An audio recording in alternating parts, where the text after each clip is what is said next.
আলোচিত abstain file কি আর কেনই বা আইসিডিডিআরবির নাম সেখানে? বিশ্বজুড়ে যৌন কেলেঙ্কারি, ক্ষমতার অপব্যবহার আর গোপন প্রভাব বিস্তারের প্রতীক জেফ্রি অ্যাপস্টেইন।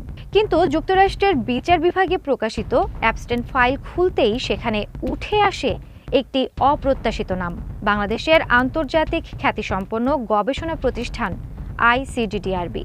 এই নাম উঠে আসে কি কেবলই কাগজে কলমের একটি যোগাযোগ, নাকি এর পেছনে আছে আরও গভীর কোনো গল্প?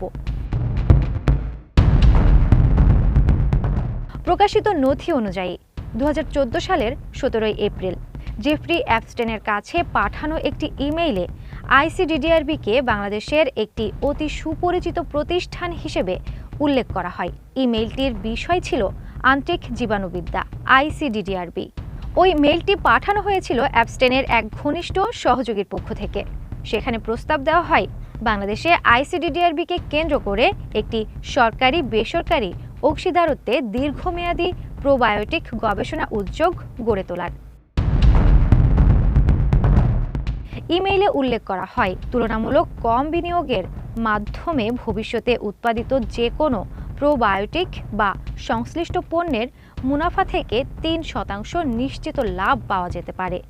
একই সঙ্গে বলা হয় আইসিডিডিআরবি একটি দাতব্য প্রতিষ্ঠানের মর্যাদা পাওয়ায় যুক্তরাষ্ট্রের 501(c)(3) কাঠামোর আওতায় এই ধরনের বিনিয়োগ কর ছাড়ের সুবিধাও পেতে পারে।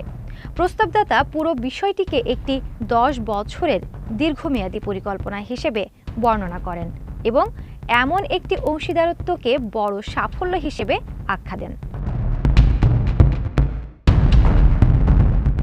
তবে অ্যাপস্টেন ফাইলের আরেকটি নথি এই গল্পে নতুন মাত্রা যোগ করে। 2015 সালের 14 জুলাইয়ের একটি আইমেসেজ কথোপকথনে অ্যাপস্টেনের এক সহযোগী তাকে প্রশ্ন করেন বাংলাদেশে সে কী চেষ্টা করেছিল যা তার মনে আছে।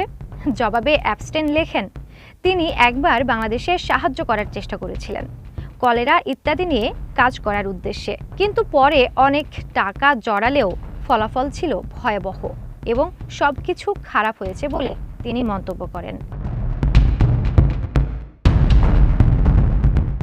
এই বার্তাগুলো থেকে ধারণা করা হয় বাংলাদেশের স্বাস্থ্য বা জনস্বাস্থ্য ভিত্তিক কোনো উদ্যোগে অ্যাপস্টেন বা তার ঘনিষ্ঠ মহল যুক্ত হওয়ার চেষ্টা করেছিল, যদিও সেই উদ্যোগের ফলাফল নিয়ে স্বয়ং অ্যাপস্টেন নেতিবাচক অভিজ্ঞতার কথা স্বীকার করেছেন।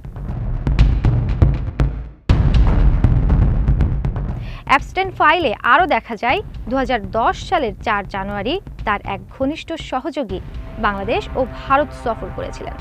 তবে সেই সফরের নির্দিষ্ট উদ্দেশ্য বা কার্যক্রম সম্পর্কে নথিতে কোনো বিস্তারিত তথ্য নেই, যা বিষয়টিকে আরও রহস্যময় করে তোলে।